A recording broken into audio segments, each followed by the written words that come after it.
Okay, yeah. I noticed that my psychedelic full-on dance bass has gotten quite a few hits in the past day or so. So I wanted to show you guys another type of dance bass that I made. And this is a song that I plan to eventually release. And the the song was actually created all around the idea of this bass line. And so I'm going to play the pattern for you just so you can hear what the bass line sounds like. As you can see, I used a Muon Tau Pro and a 3X oscillator to create the bass. Here's what it sounds like by itself.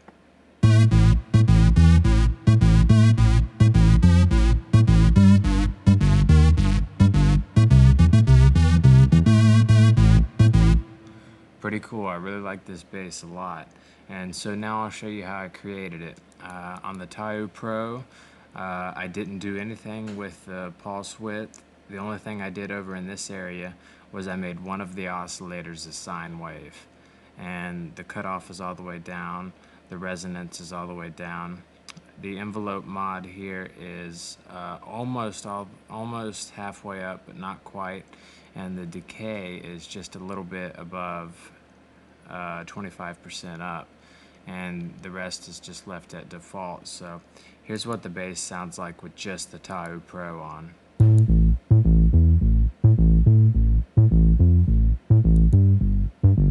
And here's the EQ and everything I used for the bass. I used a Predatome, and it's on type Tube Sum 1. And as you can look at the knobs and see kind of right here what my settings were. Obviously it would take a while if I told you every single setting I did. And then the EQ on the bass looks like this. I just wanted to bring the bass out a little bit more and get rid of some of the higher frequencies.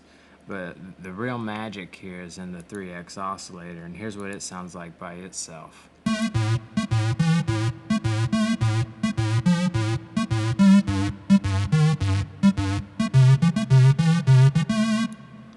Okay, and what I did is I took a 3X oscillator, and when I selected my oscillators, I made one of them a square, one a triangle, and one a sawtooth.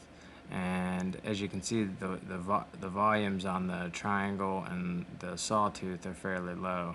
So it's mostly a square wave that's playing, and I've reset the tuning so that they all are in tune exactly with each other. But I went into the insert tab, and then I went to the pitch tab, and as you can see down here, I've set an LFO for it.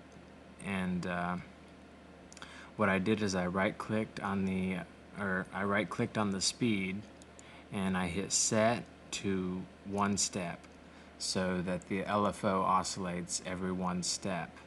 And I've ever so slightly turned the amount up. The amount on the built-in FL Studio sampler is very, very sensitive.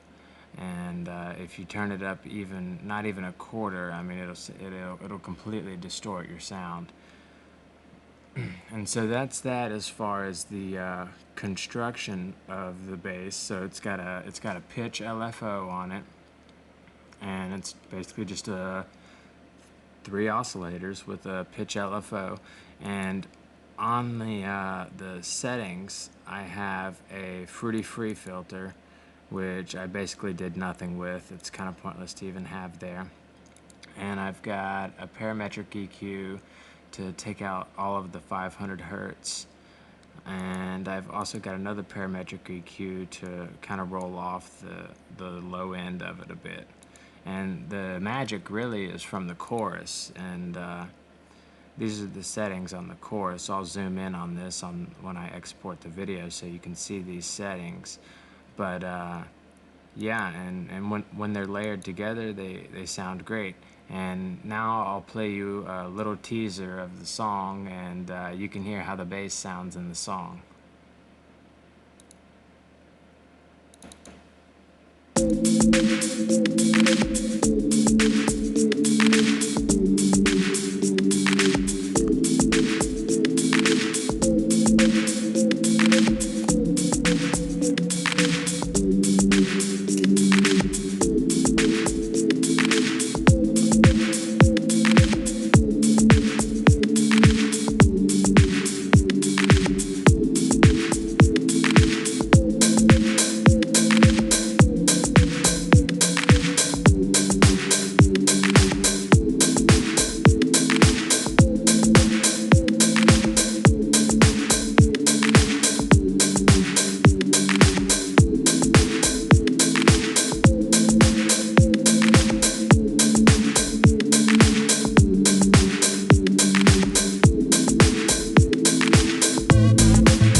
as you can see, I'm still working on it. And another thing is, it's always good if you layer your basses and have one bass that you use to manipulate the high frequencies and one bass that you use for your subtones.